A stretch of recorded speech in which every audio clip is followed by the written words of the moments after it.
Court যেটা বলেছেন সেই তথ্য যদি না পাওয়া যায়, যদি অরিজিনাল না পাওয়া যায়, তাহলে তো গোটা সিলেকশন, যেটা আগেও বলেছেন যে তাহলে তো গোটা সিলেকশন প্রসেসটাই নিয়েই প্রশ্ন উঠে যাবে। শুধু সেই জন্যই দেখবেন সিবিআই তরফ থেকে যিনি আইনজীবী ছিলেন তিনি বলেছেন যে পঙ্কজ বনসালের যে হ্যাশ ডাটা, উদ্ধার করা হ্যাশ ডাটা এবং ডাটা স্ক্যানটেক্টে যে স্ক্যান কপি, তার হ্যাশ ডাটা মিলে গেছে। তার কারণ হচ্ছে হ্যাশ ভ্যালু মিলে যাওয়ার অর্থ হলো এই দুটো বেসিক্যালি একই ডকুমেন্ট। তার কারণ সেখানে কোনো ট্যাম্পার, যদি ট্যাম্পার হতো তাহলে কিন্তু হ্যাশ ভ্যালু ভিন্ন হতো। ফলে এই যে পঙ্কজ বনসালের বাড়ি থেকে উদ্ধার করা 3টে হার্ড ডিস্কের যে ওএমআর শিট এবং ডাটা স্ক্যানটেকের যে ওএমআর শিট যেটা পরবর্তীতে তারা উদ্ধার করেছে, সেই দুটো একই। এবং আমরাও ইভেন আরটিআই রিপ্লাই দিয়ে দেখিয়েছিলাম, ইভেন 2018 সালে কলকাতা হাইকোর্টে সাবমিট করা এসএসসির যে এভিডেভিট, সেই এভিডেভিট যে ওএমআর শিট তারা সাবমিট করেছিল এবং সিবিআই এর উদ্ধার করা যে ওএমআর শিট, সেই দুটো একই ওএমআর শিট। সেটাও কিন্তু কলকাতা হাইকোর্টেও সে তথ্য আমরা দিয়েছি, অ্যাজ ওয়েল এজ সুপ্রিম কোর্টেও সে তথ্য আমরা দিয়েছি। দেখুন, প্রথম থেকেই কোর্ট যেটা জিজ্ঞাসা করছেন খুব স্পেসিফিক, যে সেগ্রিগেশন সম্ভব কি সম্ভব না। আজকে স্টেটের কাছ থেকে স্টেট সাবমিশন করেছেন, as well as board submission করেছেন, আজকে এসএসসি সাবমিশন করেছেন, যারা টেন্টেড ক্যান্ডিডেট বলছেন, যারা নিজেদের আনটেন্টেড বলছেন, উভয়ই সাবমিশন করেছেন, সিবিআই সাবমিশন করেছেন মোস্ট ইম্পর্টেন্ট। এবং সিবিআই যে তথ্য দিয়েছে তারা রিটেন সাবমিশন দিয়েছেন, অ্যাজ ওয়েল এজ একটা নোট তারা দিয়েছেন। সেখানে তারা জানিয়েছেন যে পঙ্কজ বনসালের বাড়ি থেকে উদ্ধার করা যে ওএমআর শিটগুলো, সেগুলো প্রকৃত ওএমআর শিট। এবং আমরাও প্রথম থেকে সে কথাই বলছি। ইভেন আমরা আরটিআই রিপ্লাই দিয়ে বলেছি, আরটিআই রিপ্লাই নিয়ে এসে যে আমাদের মক্কেলরা আরটিআই করেছিল, তারা আরটিআই রিপ্লাই পেয়েছে ওএমআর শিটগুলো, সেই ওএমআর শিটগুলো অ্যাকচুয়ালি যে সিবিআই এর উদ্ধার করা ওএমআর শিটগুলো একই। এবং শুধু তাই না, যে ইন্সপেকশন তারা নিয়েছিল সেখানেও দেখেছিল তাদেরই ওএমআর শিট। ফলে এই যে ওএমআর শিটগুলো প্রকৃত ওএমআর শিট এবং তার উপর ভিত্তি করে বোঝা যাচ্ছে যে 0 কিভাবে 53 হয়েছে, 1 কিভাবে 52 হয়েছে। ফলে ইললিগালিটিস হয়েছে, অযোগ্য চাকরি প্রার্থী চাকরি পেয়েছে এবং অর্থের বিনিময়ে চাকরি পেয়েছে, সেটা পরিষ্কার হয়ে যাচ্ছে। শুধু তাই নয়, দেখুন এখনো পর্যন্ত যে সংখ্যাগুলো বলা হচ্ছে, এসএসসি বলছে 5485, বোর্ড বলছে 5189, স্টেট বলছে 4327, আবার সিবিআই বলছে 9000 সামথিং, আবার আমরা যেটা পাচ্ছি সেটা 10,000 সামথিং। সেটা সংখ্যাটা এখনো পর্যন্ত যে আইডেন্টিফাইড হয়েছে সেটা কিন্তু প্রকৃত সংখ্যা নয়। যেমন ধরুন মার্কস ম্যানিপুলেশন রয়েছে ইন্টারভিউয়ের মার্কস, যেমন ধরুন মার্কস ম্যানিপুলেশন রয়েছে টাইপিং টেস্টের মার্কস, যেমন ধরুন ভ্যাকেন্সি যেটা সাবসিকুয়েন্ট রিক্রুটমেন্ট প্রসেসে ইউজ হতে পারতো, সেই ভ্যাকেন্সিতে অ্যাপয়েন্টমেন্ট দিয়েছে, সেই সংখ্যাগুলো কত এখনো পর্যন্ত কেউ দেয়নি।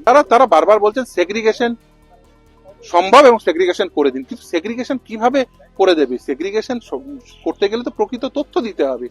এসএসসি একরকম তথ্য দিচ্ছে 5485, স্টেট বলছে 4327, বোর্ড বলছে 5189, তাদের তথ্যের কোনো মিল নেই, তথ্যের মধ্যে বিস্তর ফারাক। আজকে মূলত যেটা হিয়ারিং হয়েছে যে সেগ্রিগেশন পসিবল না পসিবল, মূলত আমাদের যেটা মেন সাবমিশন ছিল স্কুল সার্ভিস কমিশন বা স্টেট, তাদের এক্স্যাক্ট কোনো লিস্ট এখনও অবধি সুপ্রিম কোর্টের কাছে দেয়নি। যদিও বা 5000-এর একটা লিস্ট দেওয়ার চেষ্টা হলো, কিন্তু টোটাল ফিগারটা 25,000 প্যানেলের মধ্যে প্রায় অ্যারাউন্ড 10,000-এর কাছাকাছি আমরা সুপ্রিম কোর্টের কাছে এটা প্লেস করেছি যে ইলিগ্যালিটিস রয়েছে। এখন সেগ্রিগেশন হলে কি করে হবে সেটা একটা সবথেকে বড় প্রশ্ন। স্টেট তাদের উত্তর দেওয়ার চেষ্টা করেছে, স্কুল সার্ভিস কমিশনে তাদের যা আনসার্স দেওয়ার চেষ্টা করেছে, সব পক্ষকে শুনানি করে আজকে হিয়ারিং কনক্লুড, অর্ডার রিজার্ভ হয়েছে, সুপ্রিম কোর্ট এই মামলার রায় দেবে। স্কুল সার্ভিস কমিশনের 10 থেকে 15 রকমের এফিডেভিট আছে। সিঙ্গেল বেঞ্চ থেকে সুপ্রিম কোর্ট অবধি যদি স্কুল সার্ভিস কমিশনের এফিডেভিট দেখা যায়, সেই ফিগার মোটামুটি প্রায় 10,000-এর কাছে আছে। এখন তারা এসে 5,000 বলছে, তার মানে অ্যাডমিট করছে ইলিগ্যালিটি হয়েছে, এটা নিয়ে কোনো ডাউট নেই। এবার ফিগারটা কত, 5,000 না 7,000 না 10,000, সেইটার যদি এক্স্যাক্ট জিনিসে না থাকে তাহলে কী করবে? তাহলে আলটিমেটলি তো সবটাই যাবে। বানসালের ডেটাটা সিবিআই পেয়েছে তাদের ইনভেস্টিগেশনে, তাদের কাছে সেটা প্রকৃত, কিন্তু ওয়াইড স্প্রেড ইলিগ্যালিটিস কত পরিমাণে হয়েছে সেইটা তো এখনও অবধি ক্লিয়ারলি ধরা যায়নি। এই যে ব্ল্যাঙ্ক ওএমআর যেগুলো বেরিয়েছে, এই ব্ল্যাঙ্ক ওএমআরগুলো কী করে হলো, এটা তো একটা সবথেকে বড় প্রশ্ন। যখন ব্ল্যাঙ্ক ওএমআর বেরিয়েছে তার মানে এটা ধরে নিতে হয় যে অনেকে আছে ওএমআরটা পরে ফিল আপ করে দেবে, সেই জন্য ব্ল্যাঙ্ক ওএমআরগুলো বেরিয়েছে। তাই জন্য যখন যেটা মেন পয়েন্ট অফ ল, যে কত পরিমাণ ইলিগ্যালিটি which has not been detected, এটা ডিটেক্ট করা যাচ্ছে না, তখনই এন্টায়ার সিলেকশন প্রসেস চলে যাওয়ার মতন জায়গায় থাকে। যদি আজকে স্টেট স্পেসিফিক দাঁড়িয়ে বা স্কুল সার্ভিস কমিশন স্পেসিফিক দাঁড়িয়ে লিস্ট ওয়াইজ, নেম ওয়াইজ যদি এটা পাবলিশ করতে বা দেখাতে পারতো, সেই জায়গাটা কিন্তু তারা কেউ দেখাতে পারছে না। দেখুন, ব্যাপার যেটা রয়েছে ওটা হয়েছে যে যদি প্যানেল এক্সপায়ারিতে ঢুকে ওঠে, তাহলে তো প্যানেল এক্সপায়ারি রেট বা রুল হিসাবে 1 বছর শুধু প্যানেলের ভ্যালিডিটি থাকবে। সেই হিসাবটা যদি দাঁড়ায় গিয়ে, তাহলে তো থার্ড ফেজ থেকে সব ইনভ্যালিড হয়ে যাবে। আমাদের সবার এই বক্তব্যই ছিল যে যেহেতু এগুলো সব panel was validated by the court এবং 9th ফেজ কাউন্সিল থেকে সব প্যানেলগুলো ভ্যালিডেট করা হয়েছিল কোর্ট থেকে, সেই জন্য এই সমস্ত কাউন্সিলিং যেটা হয়েছে লিগালি ভ্যালিড। ওকে, সিবিআই তরফ থেকে পঙ্কজ বাবু সেরকম কি ইন্ডিকেশন দিয়েছে? There is no indication whatsoever. হ্যাঁ, there is a লিস্ট রয়েছে যাদের মানে লিস্ট অফ টেন্টেড ক্যান্ডিডেটস আছে, বাট কোর্ট প্রাইমা ফাসি এই ওপিনিয়নটাই দেখছে যে এরকম বটস্টাফ সিলেকশন হয়েছিল, এরকম বটস্টাফ রেকমেন্ডেশন হয়েছিল, আর যেটা অর্ডার পাস করা হয়েছিল বাই দি অনারেবল হাইকোর্ট সেটা সাস্টেনেবল কি না। দেখুন, আমরা বরাবরই যেটা বলে এসেছি যে সেগ্রিগেশন পসিবল না, কারণ এটা একটা স্টেট স্পন্সার্ড করাপশান এবং প্রথম থেকেই স্টেট পুরো লিস্ট দেয়নি। তার প্রমাণ হলো আমরা যেখানে এসএসসি বলছে 5,000 দুর্নীতি, আমরা সেখানে আজকে কোর্টকে লিস্ট দিলাম যেখানে পরিষ্কার দেখা যাচ্ছে যে এসএসসির এফিডেভিট থেকেই পরিষ্কার যে 10,750 দুর্নীতি চাকরি প্রার্থী বেরিয়েছে, যেটা আপাতত আইডেন্টিফাই করা গেছে। তার মানে এরকম আরও অনেক থাকতে পারে যাদের এখনো আইডেন্টিফাই করা যায়নি। তাই এই কারণেই সেগ্রিগেশন পসিবল না, কারণ এসএসসি আর সরকার কখনোই কোনো লিস্ট দেয়নি সঠিকভাবে যে কারা যোগ্য বা কারা অযোগ্য। আজকে সিবিআই একটা কারণ হলো ইনভেস্টিগেশন দেখা গেছে যে অরিজিনাল ওয়েমার স্ক্যান করেছিল ডেটা স্ক্যানটেক, তাই ডেটা স্ক্যানটেকের কাছে অরিজিনাল স্ক্যান কপি যে স্ক্যান ওয়েমারের হ্যাশ ভ্যালু ছিল এবং সেই স্ক্যান করে ডেটা স্ক্যানটেক নাইসাকে দেয়, নাইসার থেকে বানসাল নিজের কাছে সেগুলো রাখেন, বানসালের থেকে যেগুলো রিকভার হয়েছে আর ডেটা স্ক্যানটেক কাছে যে স্ক্যান ওয়েমার শিটস আছে সেগুলো মিলিয়ে দেখা গেছে সেগুলো সেম। এর কথা বলা হচ্ছে না, ওরা চাইছে যে তুমি দুর্নীতি তো হয়েছে, আমি বলছি ও চোর, ও বলছে আমি ভালো।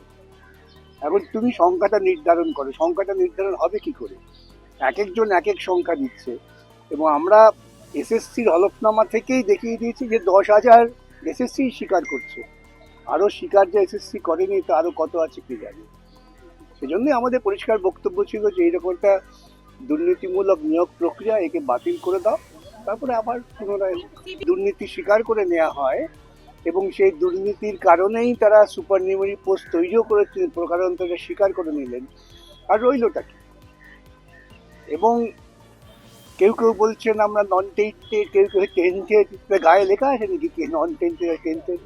গোটা প্রক্রিয়াটাই হচ্ছে দুর্নীতি থেকে তৈরি হয়েছে, যেটা আমরা সওয়াল করেছি, আমাদের পক্ষ থেকে আমরা 3 জন সওয়াল করেছিলাম।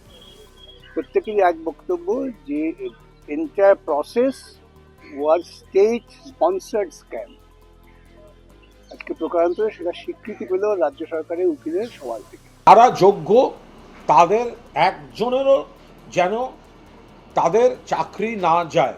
সিপিএম এবং বিরোধীরা এমনভাবে সুপ্রিম কোর্টের চেষ্টা করছে যে যোগ্যদেরও, কে কজন আপত্তি আছে সেটা তো আলাদা কথা, কিন্তু এরা চাইছে গোটা চাকরির প্যানেল বাতিলের নামে যোগ্যদের চাকরি খেতে।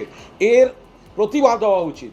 এই সিপিএম, এই বিকাশবাবুরা সুপ্রিম কোর্টে চেষ্টা করছে যোগ্যদের চাকরি নষ্ট করতে, চাকরি খারিজ করাতে। যেমন এসএলএসটি, ওয়ার্ক এডুকেশন, ফিজিক্যাল এডুকেশনে জেনুইন যোগ্য প্যানেল যাদের সিবিআই পর্যন্ত নেই, তাদের চাকরি বাধা দিয়েছে এই বিকাশ ভট্টাচার্য আর এই সিপিএম, জট পাকিয়ে রেখেছে। ফলে এরা সুপ্রিম কোর্টে এই গোটা প্যানেল বাতিল করার দাবি জানিয়ে পুরো চাকরি এরা চাইছে এগুলো ইস্যু তৈরি করে রাখতে, কর্মপ্রার্থীদের অনিশ্চয়তার মধ্যে ফেলে রাজনৈতিক ইস্যুতে ব্যবহার করতে চাইছে এই সিপিএম, এই বিরোধীরা। আজকে কোনো পক্ষের আইনজীবীরাই দিশা দেখাতে পারলেন না সুপ্রিম কোর্টে। প্রধান বিচারপতি মন্তব্য করছেন কমিশন বলতেই পারছে না যে কোনটা সত্য কোনটা অসত্য। আসল ওয়েমারশিট না থাকাটা সবচেয়ে বড় চ্যালেঞ্জ এবং সমস্যা। সেটা সম্পূর্ণ বিচার প্রক্রিয়ার ব্যাপার, সুপ্রিম কোর্টের বিষয়। সেখানে তো আমরা দলগতভাবে কোনো মন্তব্য করতে পারি না বা মন্তব্য করবও না। এটা সুপ্রিম কোর্ট কি জানতে চেয়েছেন, সংশ্লিষ্ট দফতরের বা সংশ্লিষ্ট সংস্থার আইনজীবীরা কি জানাচ্ছেন, সেটা সম্পূর্ণ তাদের ব্যাপার। আমাদের শুধু একটাই কথা, যোগ্য প্রার্থী অধিকাংশই, তাদের একজনেরও যেন চাকরিতে হাত না পড়ে। আচ্ছা।